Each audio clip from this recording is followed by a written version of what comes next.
Is that what you want to roll with? Think you're funny when you're mad. Try and smile till I feel bad.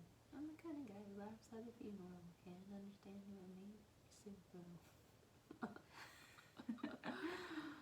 I'm impressed with my knowledge of these lyrics.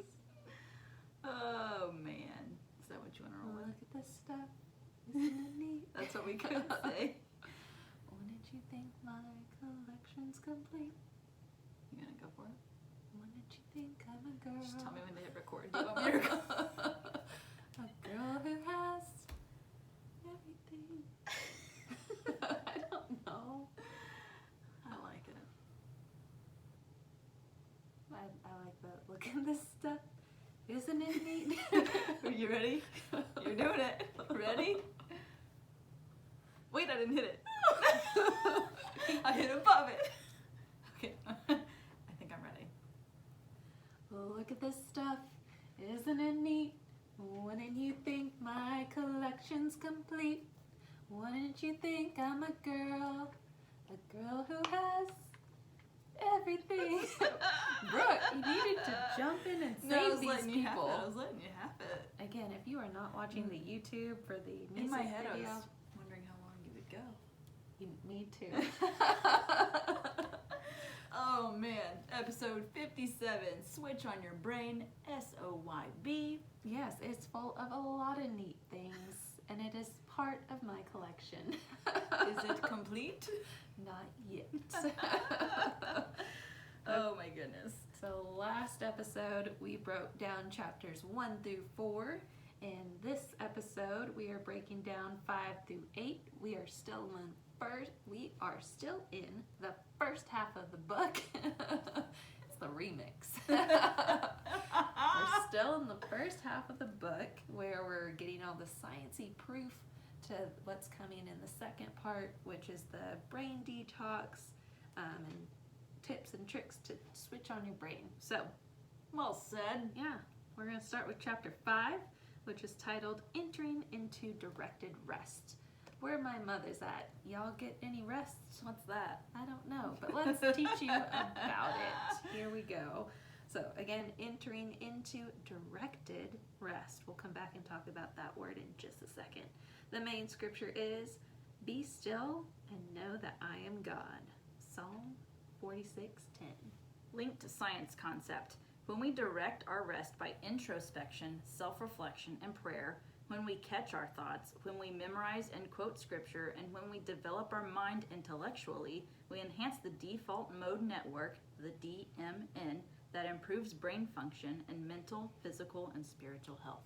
Yes, and this is a good time to mention that with our book series, we often include a freebie where there's a workbook that goes along with what we're discussing on the podcast. So if you haven't got your copy, please make sure you do. It includes everything that Brooke just read. There's a self-reflection piece, a focusing on scripture and prayer piece. There's a lot in there you don't want to miss out. Yeah, there's even little cards that you can cut out and use to help memorize scripture, that is very helpful for me. So glad we have that. Where do they go to get this freebie? I will tell you how to get this freebie. You can email us at wittyandgrittypodcast@gmail.com and say, hey, can I have that free thing with the brain? And I'll say, yeah, I can. Here you go. Boom. Send in your inbox. Or you can go to wittyandgritty.blog/ Switch on your brain. and it's there. There's a lot there. It's right at the top to make it easy, because that's what we're all about. Easy peasy. Lemon squeezy. We're getting good at this. We hang out often. Just gonna happen. Yeah. Okay, so directed rest. That's what this chapter is about. Now, what is the difference between just resting and directed rest? Why would they emphasize that word? So remember, when we are conscious, that's where we're building and doing lots of input, and then when we're asleep, that's the filing and sorting that our brain does. Our brain's always doing something. Hello, heartbeat and blinking and breathing and swallowing and things like that. So again, when we're asleep, that's when it's filing things away.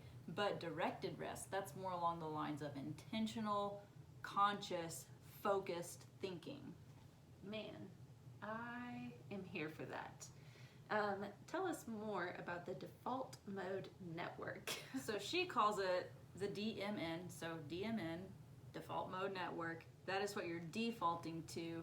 So whatever is in your heart, in your conscious, that's what's going to naturally happen.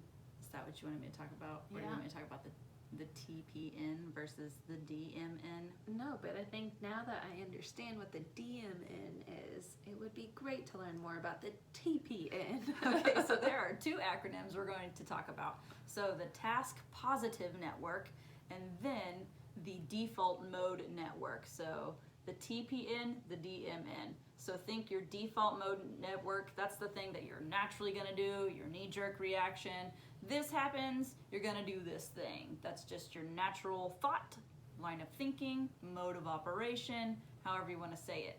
But then your TPN, the task positive network, that's the thing you're actually doing. So before you honk your horn at the person who's cutting you off, the DMN has put that in your brain that is the response you need to do when you get cut off. Instead of saying, oh, they must be in a hurry, you're going to be like, no! So again, the DMN, that has been happening subconsciously, unconsciously, or during your directed reflection and directed rest. And then whenever an action happens, all the thinking has already taken place and your brain already has told your body what to do. Which is crazy to think about, that it says toxic thinking can cause miswiring, which will increase the DMN, your non-conscious, which has a result of decreasing your TPN. So when you have toxic thoughts, you're less task-oriented, you're not producing as much, and I know I can relate to that. I think everyone can. Yeah, definitely when I'm stressed out, feeling low, that's when dishes take 16 minutes if you were listening to our last episode. Stuff piles up, I don't have a lot of progress to show on anything, and then it's really hard to climb out of that environment and those feelings. So that definitely hit home with me. I can definitely relate to that scientifically proven thing. Makes me feel like I'm not a weirdo. There's science. It just makes you a human. Congratulations. Human. It's a step above every other creature on the planet. Well done, Farron. Winning. So this chapter is all about how to help yourself in the DMN so that your TPN can be good. So if our DMN, if I'm stressed, or like, let's do an example of arguing with your spouse. Okay. So if Morgan comes home, he's got an angry face, unrelated to me because work went awry. Who knows? He walks in, I read that as a bad signal because this whole time I'm like, oh, is he mad at me? He didn't say hi, he didn't hear me. That example you said last episode. And then he asks if the dishes are done. Well, let's say I didn't get to them. So am I already on the defensive and be like, I didn't have time to get it done? So that means the DMN of my thought life, that produced whatever I said to my husband. So again, if we are checking ourselves there, if we're taking the thought captive, okay, is this related to me or not? If it's related to me, let's talk about it. And if it's not related to me, then let me give him some time. So whatever works out with your spouse, whatever rules you guys have learned through our digital course that will be coming out soon, then that's where you can go from there. So again, your default mode network is going to produce your task positive network, what you are actually going to do. Yes. And so the good news is your mind can change your brain in a positive way when you intentionally direct your attention. Intentionally is the key. Which leads us perfectly into chapter 6. Stop milkshake multitasking. Don't be led astray. This is not about a yummy dessert. It is in fact about your brain turning into mush, looking like a milkshake. Gross. Still want that milkshake? Kind of soupy up there. Oh gosh. Okay, carry on. Let's go on to the main scripture, peeps. All right, dear friend, listen well to my words. Tune your ears to my voice.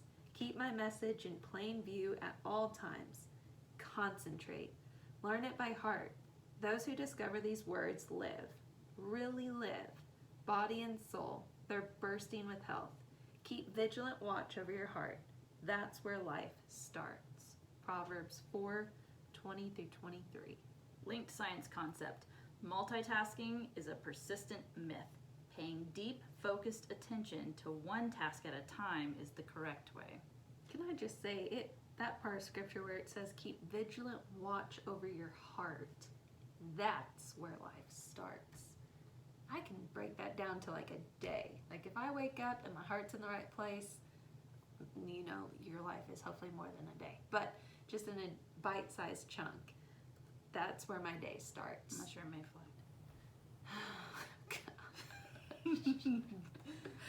You watch too much Animal Planet. I do. Not ashamed. Shout out.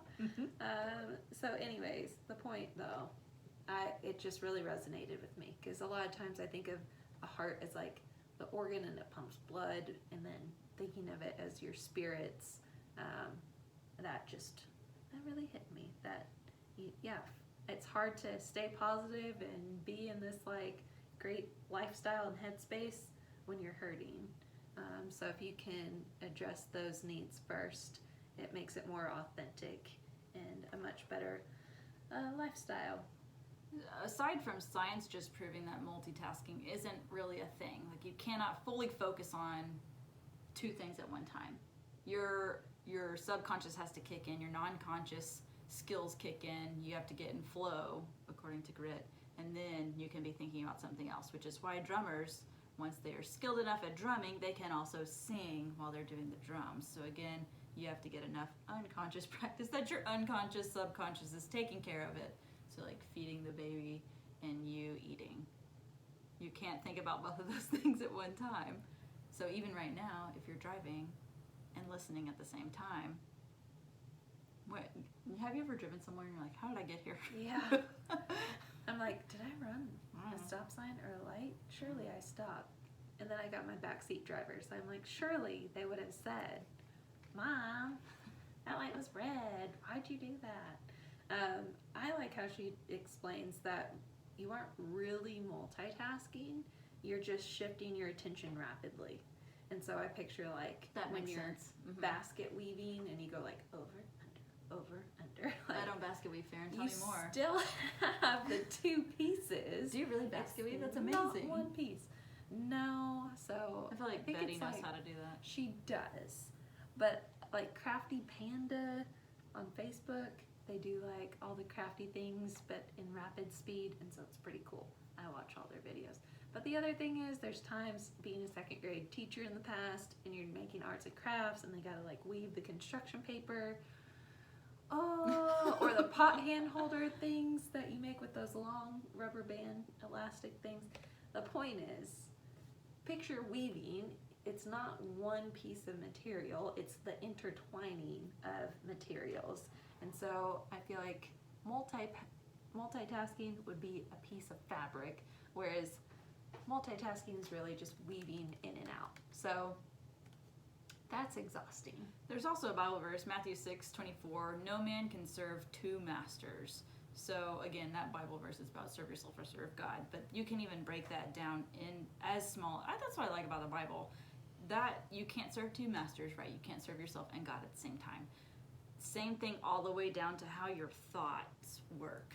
God designed it to where you can't serve two masters even thinking about two things at one time. You cannot do it. So that just further solidifies it. Another Bible verse in there backing up. The science is backing up these Bible verses. Mm-hmm. And so in relation to that, you know, if people are trying to multitask, I think the idea is they feel like they're getting so much more accomplished. And the science again here shows that they've seen the greatest changes in progress in people that chose to focus their attention on one thing, and which restored greater function. And so I know that I just came out of a very stressful work season, and it was getting difficult just to remember trivial things like, did we eat dinner tonight? I think I fed the kids. They're in bed. They didn't ask for dinner. I mean, maybe not that extreme, but maybe just, you know, they ate, don't worry. I couldn't focus on anything, and when I would try to focus, it seemed like it took all of me. And now that I've had a break from that, I can like feel my brain recovering because I haven't had to live in a constant state of multitasking, especially with COVID. For those of you that have been like working at home, but your kids are home and your family's home, oh my gosh, you constantly like have one ear out and they need something every time you sit down. I'm just venting here. Every time you sit down and you really get going, that's when, you know, the 2-year-old needs to go potty. And this is also how a lot of leaders feel too. So for principals, for example, using a principal example, if you are in your office trying to accomplish a task, someone's walking in your door every 5 minutes. You can't send the one email. Yeah. So same thing with kids. This explains pregnancy brain. Mm-hmm. Because your body is making another human. You go, girl. That's why you're having a hard time thinking other things. Yeah. Oh, it all science. makes sense. Okay, so multitasking. Again, however you want to prioritize it. Some people prefer it differently. If I have 10 tasks to do, or, I mean, if you're going with Michael Hyatt's planner, I forgot what it's called. Full Focus Planner by Michael Hyatt. He talks about a big 3. So what are your big 3 for the week? And then you break that down over the course of the week, and then what are your big 3 for the day? So if you can get those big 3 done, everything else is a bonus. So even just starting with your big 3, and some people like to do the quickest task first so they can get something off the list, or some people like to do the one that's going to make the biggest impact. I think, Farron, you talked about this a few episodes ago. You like to do the thing that was the most visually pleasing to your eye, whether it's like picking up kids' clothes. Yes, I gave 2 examples. One, I remember growing up as a kid, and now I tell my kids to do this. Whenever you're going to go clean your room, try to do the first thing that's going to show the most progress. So for me, it might have been like, man, looking around my room, I see there's dirty clothes everywhere. I bet if I start by the one task, pick up my dirty clothes, I'll see the biggest gains. And that will then be motivating and make the bigger task of having to clean my room not so overwhelming. I remember now because my example was the Legos. Yes. If we can get the Legos up, you can see 80% more of the floor. Yes. And then another time when we've been doing the at-home learning, I suggested that start with the toughest task in the morning. When your kids are feeling more refreshed, it's not hanging over their head all day, and you still have a lot of patience left. So I think it's all depending on the different situation and scenario. But there you go. Even another, to piggyback off of that, if you're looking for tactics with doing, like you were saying, Farron, if you are going to do Virtual Learning Academy this upcoming school year, if you're opting for that, you should highly recommend to do the most daunting task first in the morning. But if you're not getting those assignments until later in the day, make sure you plan the night before if you can. Like if you get the assignment on a Monday, you can plan your Tuesday out and plan it around looking through the assignments. So if Monday all the assignments are releasing, filter it through that. What can I do first to make me the most productive? And then that's also knowing yourself, your kids, when are your most productive hours and what's best for everybody involved. And all the examples we just gave help build self-confidence and develop motivation, intrinsic motivation. So yes. And something else to say before we move on from multitasking is that she does reference this attempt to multitask can also be labeled as ADD and ADHD. And as you mentioned previously, she's used her 21-day detox program to help people come out of, what'd you say? Like Vegetative states. Vegetative states, people. So she's also worked with kids that struggle with learning disabilities and attention deficit disorders to improve their concentration and focus. So again, hang tight for part 2 of the book where we'll get into the detox program.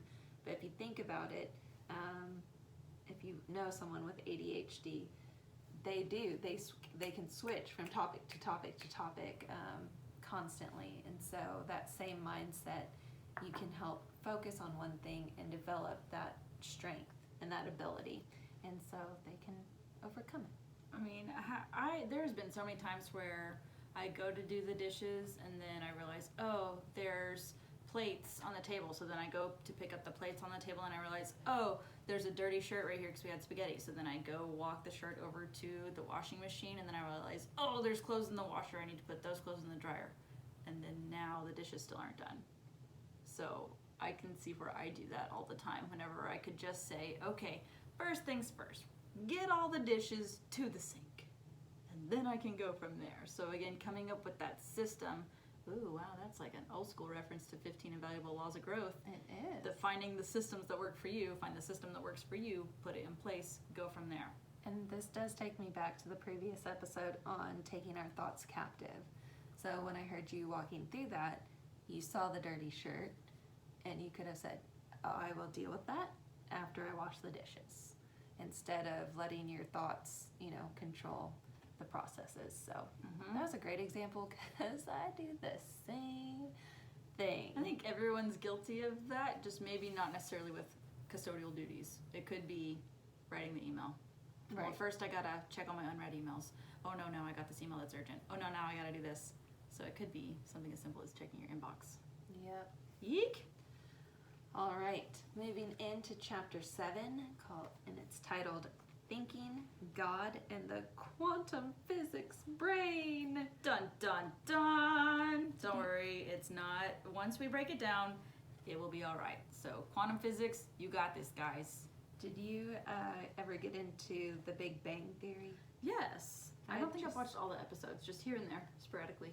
Every time I hear quantum anything, I just picture all the cast members. Our whole universe is in a hot... Don't make me get started again. Okay. And 14 million years ago, expansion started. Wait. Something with Neanderthals and something. Unraveling it all started with a big bang. Yes. Okay. We so know the song. We're great at singing, in case you haven't noticed. Okay, so again, chapter 7, thinking, God, and the quantum physics brain. Main scripture. Today I have given you the choice between life and death, between blessings and curses. Now I call on heaven and earth to witness the choice you make. Oh, that you would choose life so that you and your descendants might live. Deuteronomy 30:19. Linked science concepts. The process of thinking and choosing is the most powerful thing in the universe after God, and it is a phenomenal gift from God to be treasured and used properly. The basic ingredients of quantum physics are paying attention, thinking and choosing, and consequence. So again, a lot of ideas we've already heard in this book being brought forward in this chapter, so that should give you some confidence that you can tackle this. You have the background knowledge to do so. Boom. And us, which we feel like we're mostly helpful with. Yeah, we are. Okay, I'm going to set you up. All right, I'll try to knock it down. You always do. Okay, so You flatter me. there's the sensory world, which most of us are aware of and live in. But then there's What's the sensory world? sensory world involves your 5 senses. So the things you can hear, see, touch, smell, taste. Don't eat yellow snow. I did hand signals with all those except for the yellow snow part. That's good. I don't want to Oh my see that goodness. one. Okay, so then there's another level. Smaller than that is how I like to picture it, and that is the electromagnetism and the atoms level. Tiny, teeny particles that make the world go round. And then there's an even deeper world, and that is the quantum world. So again, remember when we thought the atoms were the smallest thing, smallest particle, and then we figured out how to split it open. And then we were like, oh wait, there's more. And then there we enter the quantum world. And so I'm just gonna break it down. So quantum means energy. So quantum physics, that's gonna explain how the things make up the atoms. So quantum physics is what's inside the atom that makes up the atom, that makes up the thing, that makes up the us. So quantum is energy, so the physics of the energy, quantum physics. And then we have quantum mechanics, so that's the mathematical formula of how this energy is working. So when you hear quantum mechanics and you see all these like formulas in your mind and you're like, well, what the square root of 3 million and blah, blah, blah. So the quantum mechanics is the energy, or the math of the energy. So the mathematical formula of the energy and how that energy makes the thing, the physics, the quantum physics makes the atom, and the atoms all together make up the actual whatever thing it is. Your tongue, your eyeball, your mind. I meant your brain. So if you're like, why is this chapter in here? It's all because the quantum world challenges the whole idea of like, are we human like machines, or do we have, again, the ability to think and choose on our own and have, you know, an impact on our lives?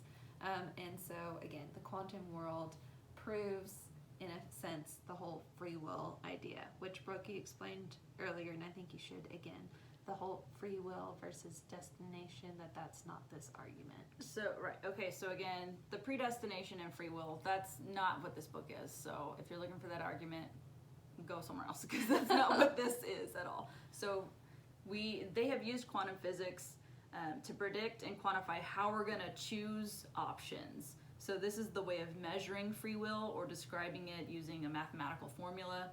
So in essence, quantum physics says that your consciousness affects the behaviors of a subatomic particle. The particles move back and forth in time and appear in all possible places at once. And the universe is connected with transfers of information that are faster than light. All this to say, you walk in your closet, do I want yoga pants or do I want sweatpants? Boys, if you're like, they're the same. No, they're not. Nope. So in your head, you walk in, do I want yoga pants or sweatpants? I want yoga pants. You just did quantum physics of the brain. So that's what happened there. It's proving, all of this quantum physics stuff is just proving that you can make choices. You can see all the choices in front of you and decide what kind of pants you want to wear. That sums it up for me. The other really important part of this was the quantum zero effect, which basically means that it's the repeated effort that causes learning to take place.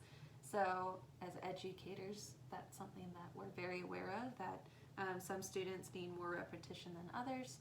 And this is going to play a really important role when we get to, again, the 21-day brain detox program in the second part of the book. So don't forget, it's repeated effort that causes learning to take place. Talent, trying to knock it out of the park on that first try, you're going to set yourself up for success you're going to set yourself up for failure if you try to hold yourself to that level of expectation. So just remember, repeated effort causes learning to take place. I mean, you see it all the time, teaching your kid how to read, or cat is spelled C-A-T, or bingo, B-I-N-G-O. You come up with a song, and the kid's gonna repeat the song over and over and over, and then they finally learn how to spell the word. I'm still waiting for my kids to learn to take stuff up the stairs when it's on the step. You just gotta repeat the process, Baron. So, for example, getting our kids to help learn their names. So with Sloan, we did S-L-O-A-N-E. That's how you spell Sloan. And we would repeat it all the time. And then finally, she could go S-L-O-A-N-E. That spells me. I'm like, oh! So again, it's that repeated effort. So again, when we see repeated effort, or you just gotta keep working at it and keep going, you're actually doing the quantum zero effect. Look at you. You didn't even know you're doing that awesome stuff. Yeah, and now if you ever run into the cast of Big Bang Theory, you can, because that's who they are in real life, you can totally talk quantum physics with them. You actually can. One of them is actually a neuroscientist. Yes, Amy. Fun with flags. Fun with flags. Welcome to this episode of Fun with Flags. Oh my goodness. All right, let's quickly move to the next chapter, chapter 8, The Science of Thought. Main scripture: therefore put away all filthiness and rampant wickedness, and receive with meekness the implanted word, which is able to save your souls. James 1:21. Linked science concept. What you wire into your brain through thinking is stored in your non-conscious mind. The non-conscious mind is where 99.9% of our mind activity is. It is the root level that stores the thoughts with the emotions and perceptions, and it impacts the conscious mind and what we say and do. Everything is first a thought. The Geodesic information processing theory is a scientific way of understanding this.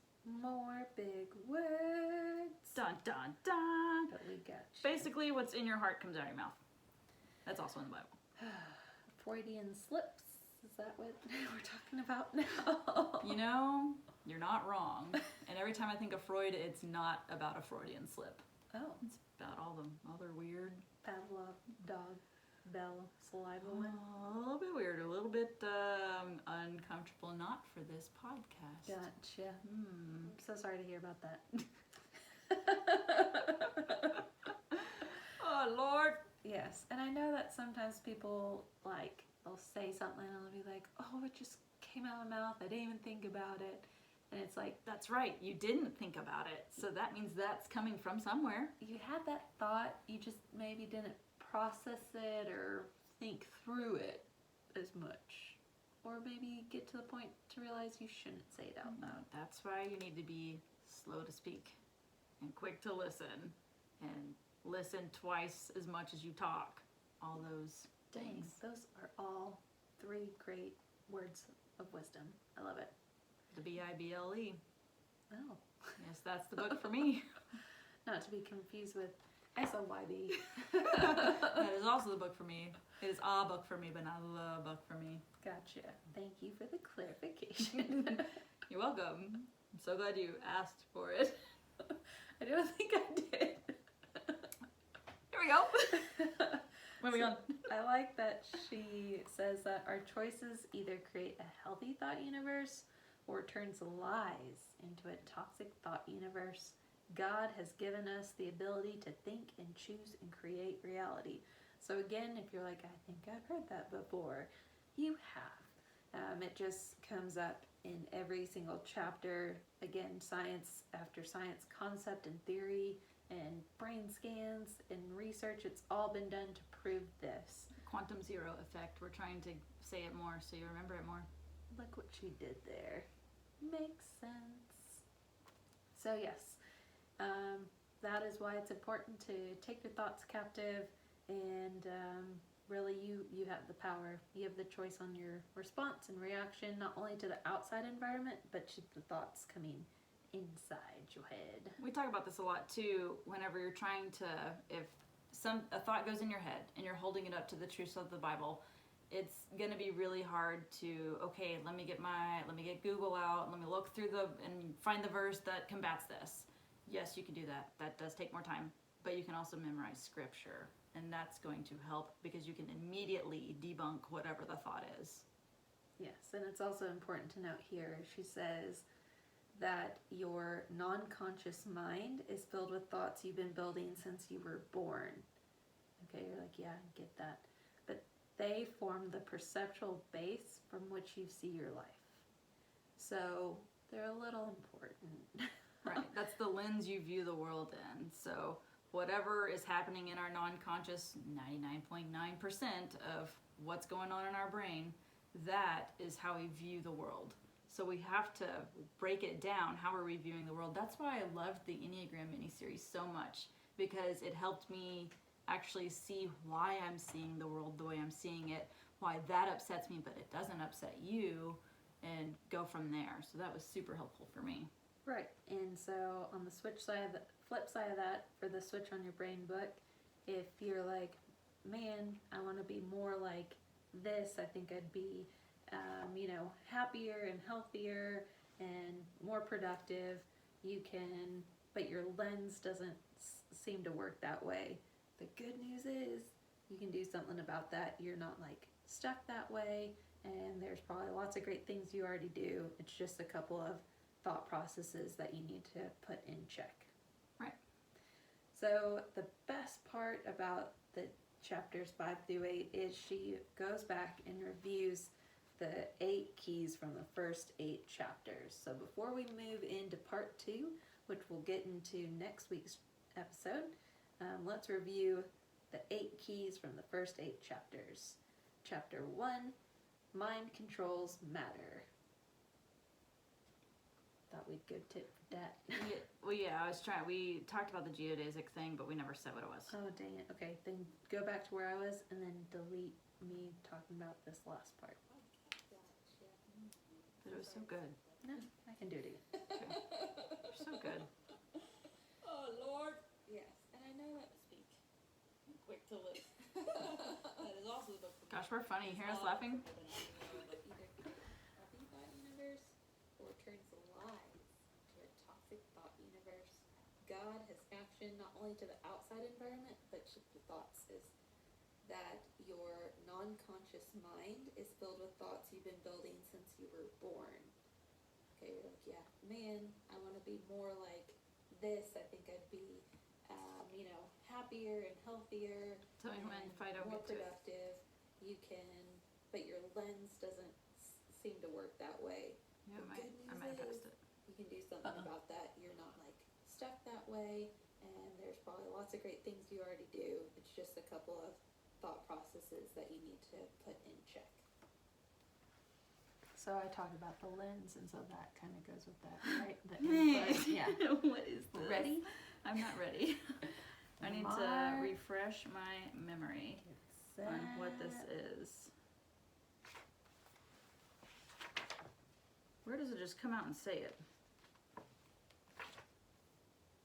feel like I passed it up already. Yeah, I did. No, I didn't. If you look at the image of my theory, her theory, okay, geodesic information processing theory, it will help you understand this internal activity in the science of thought a little bit. So many years trying to understand science in terms of the truth of scripture. I researched, developed, and tested a theory that basically can be described as explaining the science of thought, or in simple terms, how we think and the effect of our thoughts on our brain, body, and mind. I applied this in many ways to my patients and my research over time. Before I explain this in a simple way, let me tell you why I'm doing this. Where's the explanation? When you understand the power of your thought life, this is the emphasis in the first 7 chapters, you truly begin to get a glimpse of how important it is to take responsibility for what you're thinking. Thinking is a powerful creative force, both a blessing and a curse, and should not be taken lightly. Thomas More explains this in his book Utopia. Yeah. You'll see there are 3 levels of the schematic of my theory: non-conscious, metacognitive, conscious cognitive, symbolic output. Okay, so this is like what Angela Duckworth talked in Grit. On your unconscious, whatever, turning into your conscious thing. Like you're unconsciously not good, but it's not good. And then you're consciously not good, and then you are consciously good, and then unconsciously good. But it's not good. What did she say? It's good stuff.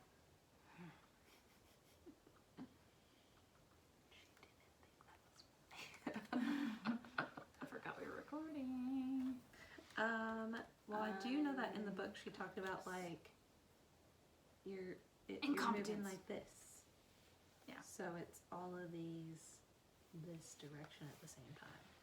So non-conscious and conscious. Non-conscious, conscious, and then symbolic action level. Okay. Did she say before she simply breaks those down? She does not. This is her simple breakdown. Simple breakdown. I don't know if you can see It's that. worse than an IKEA set of directions. I mean, it looks like it.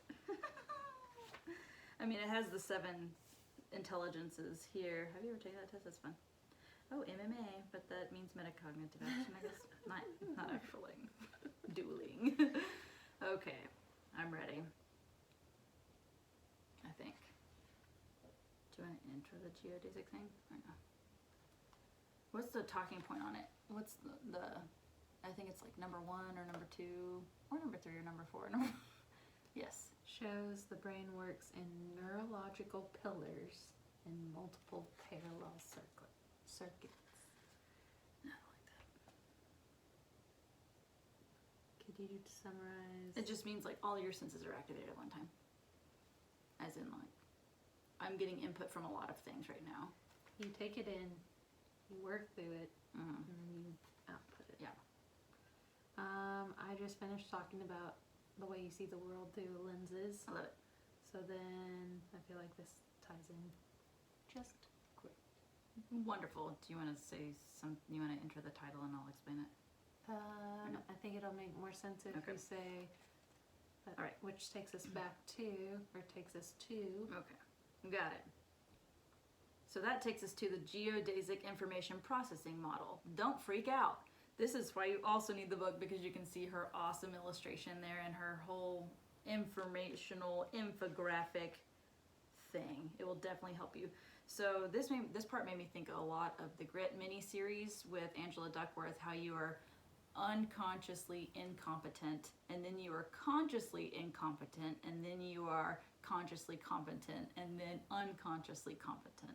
So that was a lot of things at once. Basically, you were unaware of your thought life, and then you realize, oh, my thought life is not that great. And then you change your thought life actively, cognitively, and then your unconscious takes over, continuing that positive thought life.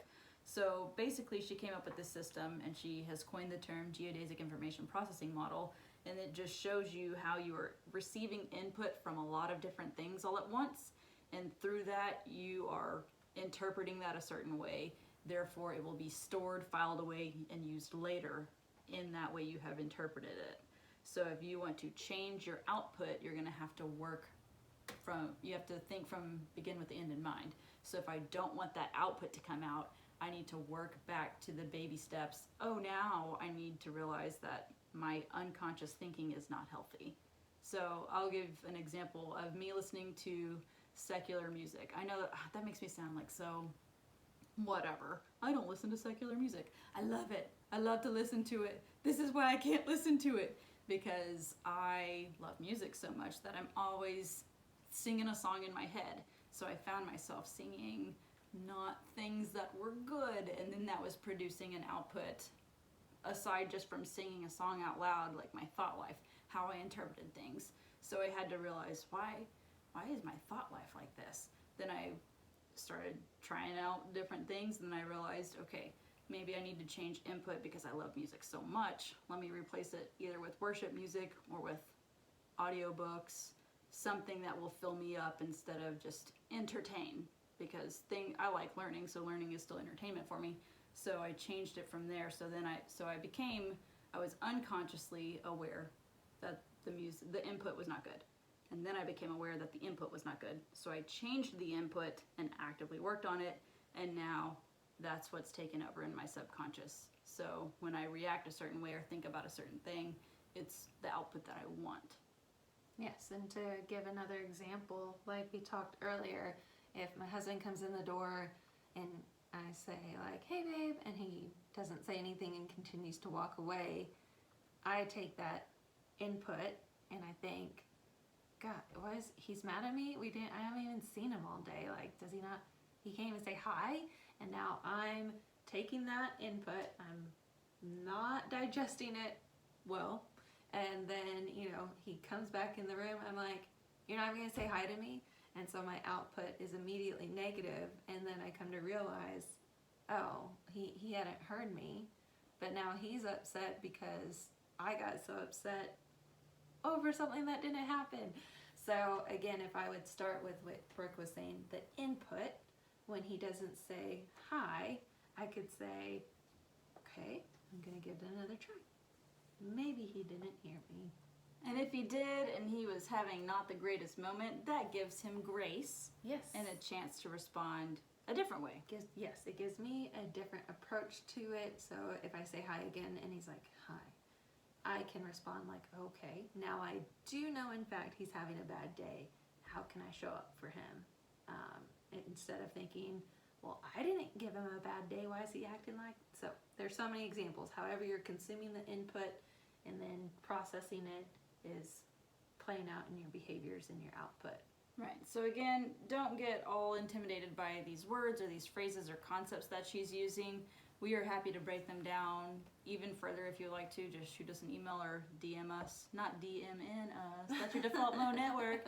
But you can find us, and we're happy to explain it further or describe it differently. Again, we are educators, so our job is to come up with a way to help everybody understand what we're talking about. So if any part of it's confusing, let us know, and we are happy to help you out there. Yes, ma'am. All right, so one of the greatest parts of chapter 8 is it wraps up the first 8 chapters. It says the 8 keys from the first 8 chapters before we move on into part 2, which is the process of detoxing your brain, the 21-day brain detox. So the first key was mind controls matter. So controlling your mind. And then we have choice and your multiple perspective advantage. Remember, you can see and observe outside of yourself. And then the third one, your choices change your brain. So again, they are powerful. Be careful what you're thinking. The fourth point is catch those thoughts. So remember, going back to that Bible verse, really filtering through, becoming aware of your thought life and changing it for the positive. Number 5, entering into directed rest.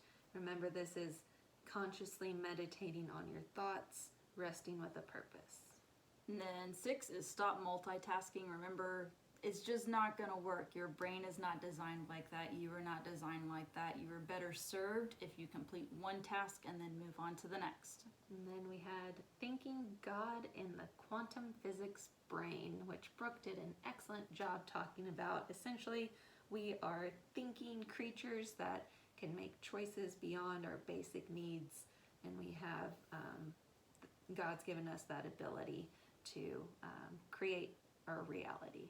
And then the last point in part 1, the science of thought. So that's going to break down the different ways we receive the input, whether it's unconsciously or consciously. Remember, we want to become aware of the input that is occurring, because that's going to develop our lens in which we our lens in which we view the world. Great. Man, that was a lot, but we did it, guys. So much science. See, we're here for you. All right. So stay tuned. This is the moment you've been waiting for. Part 2 of the book is coming up next week again, because we know repetition is how the brain works. That's right. The quantum zero effect. Now we can just say that instead of rote memory learning, we can say quantum zero effect. The QZE if you need another acronym in your life. Always. Yes. So the part 2 is the 21-day brain detox plan. Tune in next week to figure out how that works. Bye. I was waiting for you. I was like, dang, thought you were going to do it again. Well, I debated on it because... I thought you were going to say it like at the same time as me this time. Oh, that could be a thing we do. It could be. How do you do it when you like do the different pitches and harmony? I can go low and you go high. I'll go bye and you go bye.